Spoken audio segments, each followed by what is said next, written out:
আশা করি প্রথম ভিডিওটা দেখার পরে আপনাদের একটা আইডিয়া হয়েছে MLOps এর প্লেলিস্টটা মূলত কাদের জন্য এবং আউটলাইন সম্পর্কে আপনারা একটা আইডিয়া পেয়েছেন।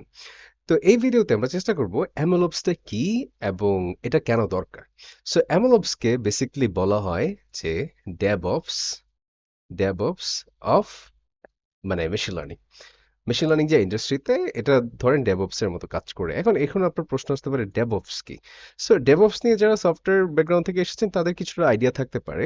বাট ডেভঅপস মূলত সেট অফ প্র্যাকটিসেস। সেখানে যদি এমএলওপস এর ভাষায় বলি, এমএলওপস একটা সেট অফ প্র্যাকটিসেস যেটা আমাদের যেটাতে আলটিমেট লক্ষ্যটা হচ্ছে যে আমরা কিভাবে মডেলটাকে ট্রেনিং করার পরে এটাকে ডেভেলপমেন্টে নিয়ে যেতে পারি এবং প্রত্যেকটা যে নোড আছে বা প্রত্যেকটা কাজ অটোমেট করে ফেলতে পারি।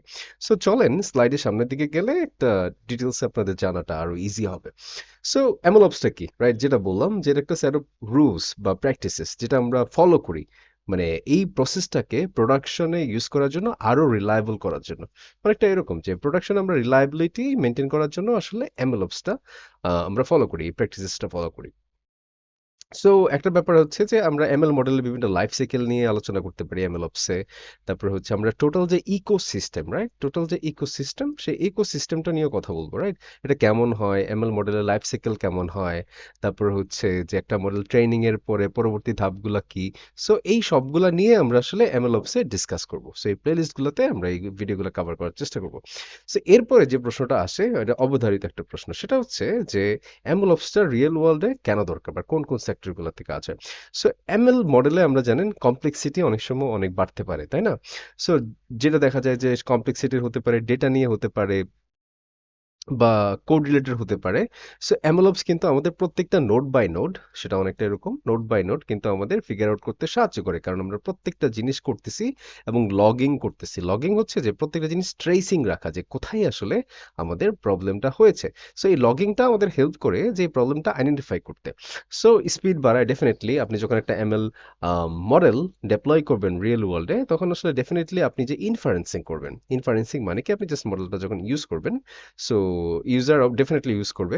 সো ইউজারের আসলে স্পিডটা ইউজার ম্যাটার করে। আপনার যদি একটা রেসপন্স আসতে অনেক সময় নেয়, ধরেন 1 সেকেন্ড সময় নিচ্ছে, সেটা আপনার কাছে অনেক বেশি, তাই না? আমাদের এটাতে অনেক কমিয়ে আনতে হবে আর কি। এটা একটা কাজ যেটা আমাদের করতে হবে। তারপরে হচ্ছে স্কেলেবিলিটি।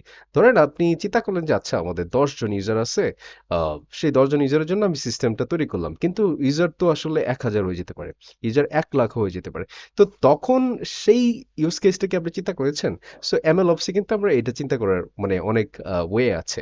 সো তারপরে হচ্ছে রিপ্রোডিউসিবিলিটি। আমাদের সবসময় আপনি যদি রিসার্চের চিন্তা করেন, রিপ্রোডিউসিবিলিটি কিন্তু একটা অন্যতম গুরুত্বপূর্ণ জিনিস, যে আপনার সেম কাজটা যাতে রিপ্রোডিউসিবল হয়, যাতে আবার এটাকে কেউ জেনারেট করতে পারে সেম ওয়েতে আপনি যে ওয়েগুলো দেখাই দিচ্ছেন, রাইট? সো এইটা একটা ব্যাপার।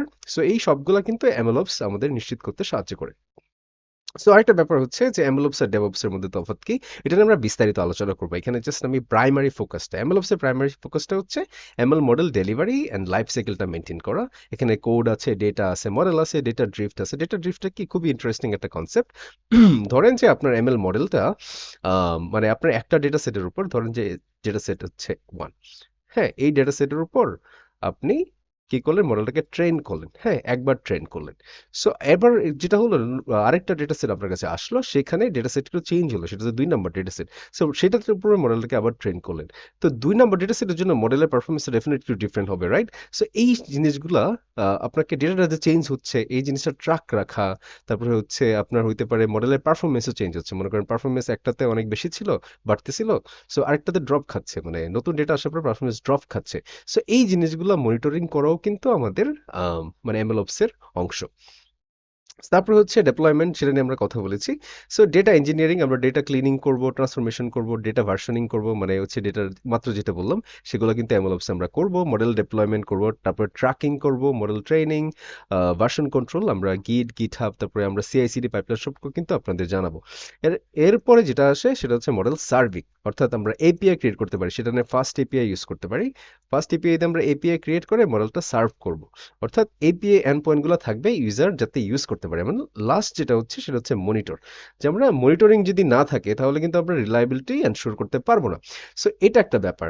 সো এই বিষয়গুলো নিয়ে আমরা কথা বলবো। সো এটা একটা MLOps এর লাইফ সাইকেল আপনাদের দেখানো হচ্ছে। সেটা হচ্ছে ডেটা কালেকশন, তারপরে মডেল ট্রেনিং, তারপরে CI/CD ডেপ্লয়মেন্ট, তারপরে হচ্ছে মনিটরিং অ্যান্ড রিট্রেন। সো ব্যাপারগুলা একটা খুবই নরমাল ওয়েতে বোঝানো হচ্ছে। এটা কিন্তু আরো ডিটেলসে আপনাদের বলা হবে, রিয়েল লাইফের ইউজ কেস বলা হবে। সো এটা একটা আইডিয়া পাইলেন যে MLOps এর লাইফ সাইকেলটা কেমন হয়, রাইট? সো এই ব্যাপারগুলো নিয়ে আমরা আলোচনা করবো। CI/CD মূলত এই সবগুলা কাজ অটোমেট করতে পারে, অনেকগুলো কাজ অটোমেট করতে পারে। কি কাজ অটোমেট করতে পারে এটা নিয়ে আমরা আস্তে আস্তে কথা বলবো। সো এই ভিডিওটা লং করার কোনো উদ্দেশ্য নয়, বাট ব্যাপার হচ্ছে যে আপনাদের একটা ওভারভিউ দেওয়া যে আমরা যখন সামনে আসলে আর কি কি আসতেছে, যে MLOps এ আমাদের জন্য কি কি আসতেছে।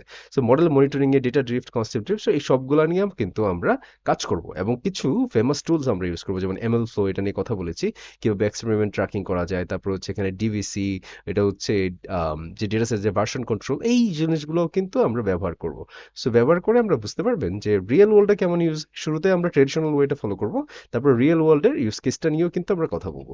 সো এই থাকবে আমাদের আজকের এই ভিডিওতে, যেখানে আমরা বেসিক যে কথাগুলো বলেছি সেটা হচ্ছে আমাদের MLOps এ এই যে প্লেলিস্টটাতে আপনাদের সামনে কি কি আসতে যাচ্ছে, সেখানে খুবই এক্সাইটিং জিনিস আসতে যাচ্ছে।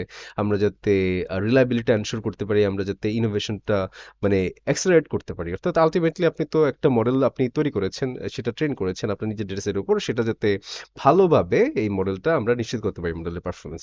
সেই সবগুলাই থাকবে আমাদের লক্ষ্য। সকলকে ধন্যবাদ আজকে ভিডিও দেখার জন্য। পরবর্তী ভিডিওতে আমরা রিয়েল ওয়ার্ল্ড আরো কোনো এক্সাম্পল নিয়ে হাজির হব।